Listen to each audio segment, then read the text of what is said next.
Hello friends, welcome you all. आज मैं आपके लिए जो वीडियो लेकर आ रहा हूँ, देखिए बात करेंगे एक छोटे से स्टॉक की। देखिए पेनी स्टॉक यानी कि कम प्राइस, 10, 20, 5, 15, 25, ये जो छोटे छोटे स्टॉक्स हैं कम प्राइस वाले, इनको जनरली लोग पेनी स्टॉक कह देते हैं। लेकिन मैं आपको बार बार कहता हूँ, स्टॉक कोई भी हो, अगर आप फंडामेंटली देख रहे हो कि भैया उसका रिवेन्यू ग्रो कर रहा है, उसकी प्रॉफिटेबिलिटी ग्रो कर रही है, स्टॉक कुछ टाइम से स्टॉक अच्छा था लेकिन कुछ टाइम से गिरा था, वहाँ पे रिवर्सल के संकेत मिल रहे हैं, कुछ पॉजिटिविटी मिल रही है, प्राइस सेक्शन में बेहतरीन चीज़ें देखने को मिल रही है, तो काफ़ी कुछ कॉन्फिडेंस वहाँ पे जहाँ पे आपको देखने को मिलता है, एक लो रिस्क की अपॉर्चुनिटी देखने को मिलती है, तो आप उसकी तरफ जाते हो। और एक रिस्क बेसिस, इस रिस्क को समझ के उस रिस्क को मैनेज करके आगे जाते हो, क्योंकि मार्केट में कुछ तो गारंटीड है नहीं, है ना। जब कुछ भी गारंटी नहीं है तो रिस्क को मैनेज करना है, वो बहुत इंपॉर्टेंट स्टेप है, रिस्क मैनेजमेंट। यहाँ पे हम आपके को बार बार कहते हैं कि दो स्टेप का रिस्क मैनेजमेंट। एक, मान लो आपका कैपिटल है 10 लाख का, मैं अभी मान रहा हूँ एक एग्जांपल के साथ, उसको तोड़ दीजिए, उसको 50 टुकड़ों में तोड़ दीजिए, उसको उसको 50 टुकड़ों में तोड़ दीजिए, उसको मैं कहूँगा 100 टुकड़ों में तोड़ दीजिए। आपने अपने रिस्क को ऐसे ही मैनेज कर दिया। अब हर टुकड़े को अलग अलग जगह जब आप इन्वेस्ट करते हो, अलग अलग स्टॉक में इन्वेस्ट करते हो, तो आपके टुकड़े टूट गए। अब एक स्टॉक बिल्कुल जीरो भी हो जाए, दो स्टॉक बिल्कुल जीरो भी हो जाए, आपको पता है आपका कितना लॉस मैक्सिमम है अगर वो स्टॉक जीरो भी हो जाता है। तो ऐसी भी सिचुएशन आती है कि आसमानों से शेयर अगले दिन जमीन पे गिर जाते हैं, होती है सिचुएशन, टाइम आता है। तो इसीलिए ये बहुत इंपॉर्टेंट पार्ट है। इसलिए अब डबल साइड का रिस्क मैनेजमेंट, एक तो आपने पहले पूरे पोर्टफोलियो वाइज रिस्क मैनेज कर लिया, अब इंटरनली वो पर्टिकुलर इन्वेस्टमेंट जब आप करते हो, मान लो 20,000 की 30,000 की उस पर्टिकुलर स्टॉक में जब आप इन्वेस्ट कर रहे हो, तो आपको पता है वहाँ पे आपका मैक्स लॉस कितना है। तो अगेन ये है सेकेंड लेवल का रिस्क मैनेजमेंट। तो चलिए डिटेल में समझते हैं, और आगे बढ़ने से पहले मैं आपको यही कहूँगा कि प्राइस सेक्शन को सीखिए, समझिए, सीखिए और रिस्क मैनेज कीजिए और प्रैक्टिस कीजिए। ये सीरीज आपके लिए है, इसको देखिए, प्रैक्टिस कीजिए। आज हम बात करेंगे एक पेनी स्टॉक की। थोड़ी देर पहले हमने चर्चा करी थी सोमानी सिरेमिक्स की, एशियन टाइल्स की, गैलेक्सी सर्फेक्टेंट से कुछ सीखा था। आज जिसकी चर्चा करने वाले हैं उसका नाम जरा देखिए, नाम से पहले उसका काम देखिए। लगातार प्रॉफिट में ग्रोथ, रिवेन्यू में ग्रोथ। आप कहोगे यार क्या शेयर है, देख रहे हो छोटा सा स्टॉक है लेकिन रेवेन्यू देखिए, प्रॉफिटेबिलिटी देखिए। स्टॉक का नाम है मंगलम ग्लोबल एंटरप्राइज लिमिटेड। आज की डेट में हो गया 20% का उछाल, जबरदस्त वाला। इस स्टॉक को जरा देखते हैं, समझते हैं। आपने रेवेन्यू देखा, प्रॉफिटेबिलिटी देखा, और ये एग्रो सेक्टर का स्टॉक है। कुछ दिन पहले हम एग्रो की बात कर रहे थे और इस स्टॉक की चर्चा हम कुछ टाइम पहले कर रहे थे, जब हमें यहाँ पे एक पॉजिटिविटी दिखी। अब आपको क्या है, वो पॉजिटिविटी कब दिखी? इसमें हमें 2 बार पॉजिटिविटी दिखी, मतलब 2 बार आई थिंक इसके हम वीडियोज हमने क्रिएट किए, वो भी इस प्राइस जोन में, इस टाइम पे और यहाँ पे। क्यों? एक तो यहाँ पे करेक्शन, दूसरा यहाँ पे क्यों किए वो भी देखते हैं। एक बेहतरीन तरीके से पॉजिटिविटी आई और वीकली में जो मोमेंटम गायब था, कहाँ पे गायब हुआ था मोमेंटम? यहाँ पे। देखिए वीकली में आपको ये बेसिक सा, बहुत ही साधारण सा कॉन्सेप्ट मैं आपको बताने की कोशिश करता हूँ। ये जो हमारा टाइम फ्रेम है देखिए मोमेंटम का, जहाँ ये मोमेंटम गायब हो गया, स्टॉक में से गायब होने के दिन आ गए। देखिए मोमेंटम आएगा, क्योंकि यहाँ पे अगर वीकली में मोमेंटम गायब हो गया, इसका मतलब now there is a probability, एक हाई प्रोबेबिलिटी के स्टॉक यार काफी टाइम तक जो है नीचे रह सकता है। वही देखिए कितना टाइम हो गया, यहाँ पे देखिए क्या है, अक्टूबर 2022, अक्टूबर 2023 गया, अब देखिए 24 आ गई। देखिए यहाँ जाके पॉजिटिविटी पूरा मोर देन ए ईयर इसको लगा, यहाँ पे जाके मोमेंटम आने में। वीकली चार्ट है MGEL का, मंगलम ग्लोबल एंटरप्राइज। और जैसे ही मोमेंटम वापस आया, क्या जोन है, 22, 23, 24 के आसपास का जोन है। और उसके बाद आज की डेट में आप देख रहे होंगे यार जबरदस्त रैली है, लेकिन मैं आज की डेट में नहीं, मैं आपको डेली चार्ट पे लेके जाऊंगा।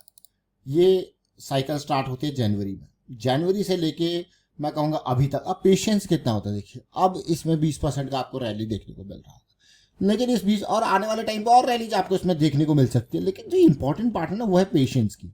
अब जरा देखिए यहाँ पे, ये पेशेंस को देखते हैं। देखिए ये प्राइस, ये जो साइकिल स्टार्ट हुई, ये हुई 2024 जनवरी में। इस स्टॉक को हो गया 6 महीने पूरे इस पेशेंस जोन में। पेशेंस जोन में 6 महीने होना, और आप जाके निकला है बाहर पेशेंस जोन से। आप खुद सोचिए, और बड़े वॉल्यूम के साथ निकला है। पेशेंस जोन में 6 महीने बिताए हैं इसने। अब ये 6 महीने का जो रिजल्ट है आपको 6 दिन 6 हफ्तों के अंदर सारा कुछ दे देगा, लेकिन ये पेशेंस जोन है। मार्केट में जो चीज की जरूरत है, इस पेशेंस जोन में बने रहने की होती है ना। इसने बेरिश साइकिल स्टार्ट करी, हाँ आपने अगर इसमें एंट्री कहीं पे भी लिया विद स्टॉप लॉस, अगर मैं डीप स्टॉप लॉस 13 का है, इमीडिएट अगर मैं कहूँ, आपने ये अप्रैल के टाइम फ्रेम पे एंट्री लिया विद स्टॉप लॉस ऑफ 17, 18 यहाँ पे, तो आपको क्या बात है। देखिए इसका वीडियो हम जब लेके आ रहे थे आपके सामने यही चर्चा कर रहे थे, 18 के नीचे वाला ये पॉइंट और ये 23 का पॉइंट, 23, 22, जो ये आई थिंक अप्रैल 27 का वीडियो है। अप्रैल 27 में क्या प्राइसिंग था आप खुद देख सकते हो। अप्रैल 27 का ये प्राइसिंग है, ये जो बड़ी रैली आई थी ना ये वाली 28 2.8 थी, ये तो कहीं ना कहीं आपको कहीं बिकती की। देखिए उसके बाद भी कितना मौका मिला था एंट्री का, कोई नहीं। स्टॉप लॉस हमारा यहाँ पे इससे नीचे है, इस क्लोजिंग से नीचे, इसके नीचे की क्लोजिंग देगा, निकल लेंगे। अब ऐसे स्टॉक में क्या होता है, छोटे से स्टॉक है, पेनी स्टॉक है, ये बेरिश साइकिल यहाँ पे स्टार्ट हुई, जैसे जहाँ पे हमारा मोमेंटम गायब हुआ था, देखिए बेरिश साइकिल कहाँ पे स्टार्ट हुई 32 पे, दोबारा मौका मिल रहा है देखिए 22-23 के आपका एंट्री का। अब आप सोचोगे यार 20% का सर्किट आ गया, लेकिन हम यहाँ पे क्या कहेंगे, 6 महीने का पेशेंस। ये बहुत इंपॉर्टेंट पार्ट है। देखिए मार्केट में अगर कोई चीज सीखने की है ना, वो है पेशेंस। आपको यकीन नहीं होगा लेकिन ये सच्चाई है।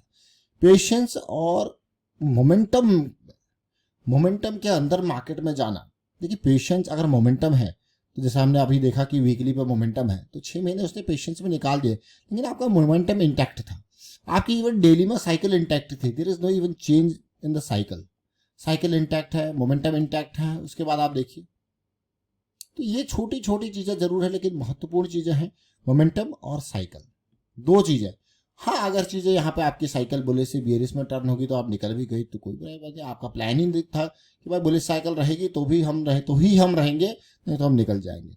दूसरा इंपॉर्टेंट पार्ट होता है एक प्रॉपर रिस्क मैनेजमेंट। देखिए इसमें बहुत ध्यान से इस चीज को समझे जो अभी हम बात कर रहे हैं। देखिए मान लो आपने 19-20 पे कहीं पे यहाँ पे साइकिल स्टार्ट होती है, एंट्री ले ली, और आपका जब भी हम कहते हैं ना कि यहाँ पे जब आप बड़े टाइम फ्रेम के हिसाब से एंट्री ले रहे हो तो आपका रिस्क बैठता है, जो ये स्विंग है लास्ट वाला, ठीक है। अब क्योंकि यहाँ पे जो आप एंट्री ले रहे हो तो ऑलमोस्ट 8 पॉइंट है, एक बहुत बड़ा रिस्क है। तो इस बड़े रिस्क को हम कैसे मैनेज करेंगे, इसको मैनेज करेंगे हम अपने पोजीशन के साइज को कम करके। तो आपने रिस्क को मैनेज किया और फिर आपने देखा यहाँ से जब आप ये जाएगा, यहाँ से जब ये 20 से ऑलमोस्ट 50 के आसपास जाएगा तो आप देखिए, तो आप कहोगे जो आपने जो रिस्क लिया था उसके हिसाब से तो रिवॉर्ड बहुत ही बढ़िया है इस जोन में, है कि नहीं है। लेकिन रिस्क समझिए, ये है डीप रिस्क। इमीडिएट रिस्क जैसा हमने आपको कहा, आपने एंट्री ली, आपने इमीडिएट लास्ट स्विंग लो, ये आपका इमीडिएट रिस्क है, यानी कि 20 से 15 पे। और जैसा आपने इन एरियाज में एंट्री ली है तो ये लास्ट स्विंग लो, ये पॉइंट है, जैसा हमने अप्रैल में डिस्कस किया था। ये छोटी छोटी, अगेन कहूंगा ये छोटी छोटी चीजें जरूर है लेकिन बहुत इंपॉर्टेंट चीज है। मार्केट में कोई गारंटी नहीं है, इस चीज को समझें, इसीलिए रिस्क मैनेजमेंट टॉप पे आता है। देखिए हम बार बार आपको मिटिगेशन की बात करते हैं, बार बार कंटिजेंसी की बात करते हैं, ये सब रिस्क के प्लानिंग है। और दूसरी इंपॉर्टेंट बात रेट्रोस्पेक्शन के बारे में कहते हैं। टिप्स या रिकमेंडेशन से हमेशा दूर रहें। रेट्रोस्पेक्शन आप तभी काम करोगे जब आप टिप्स या रिकमेंडेशन से दूर रहोगे। मतलब क्या, अगर कोई स्टॉक आपने देखा खरीदा, उसमें बेरिश साइकिल स्टार्ट होगी, नेक्स्ट टाइम से आप कैसे उन चीज़ों को अवॉइड कर सकते हो, वहाँ पे बुलिश साइकिल में ही बने रहो, या फिर आप जो है लॉस जो आपने प्लान किया था आप बुक नहीं कर पाए, प्रॉफिट बुक करने बात की बात है, लॉस बुक नहीं कर पाए, दैट इज इंपॉर्टेंट पार्ट, क्योंकि वो लॉस को बड़ा करेगा। तो बुक नहीं कर पाए, क्या थॉट प्रोसेस उस टाइम पर था जिसकी वजह से आप बुक नहीं कर पाए, ये सब रेट्रोस्पेक्शन में आएगा। रेट्रोस्पेक्शन आप तभी करोगे जब आप टिप्स या रिकमेंडेशन से दूर रहोगे। टिप्स या रिकमेंडेशन में क्या काम होता है, ब्लेमिंग का। तो चलिए फिलहाल वाइंड अप करता हूँ वीडियो का, उम्मीद करता हूँ आपको समझ में जरूर आएगा। वीडियो अच्छा लगा तो शेयर कीजिए, आप लाइक कीजिए, प्राइस एक्शन सीखते रहिए, प्रैक्टिस करते रहिए और स्टॉक को जरा देखिए, इसकी प्रॉफिटेबिलिटी रिवेन्यू को देखिए, कुछ अच्छा लगे तो बताइए कमेंट के through. And thank you for watching the video.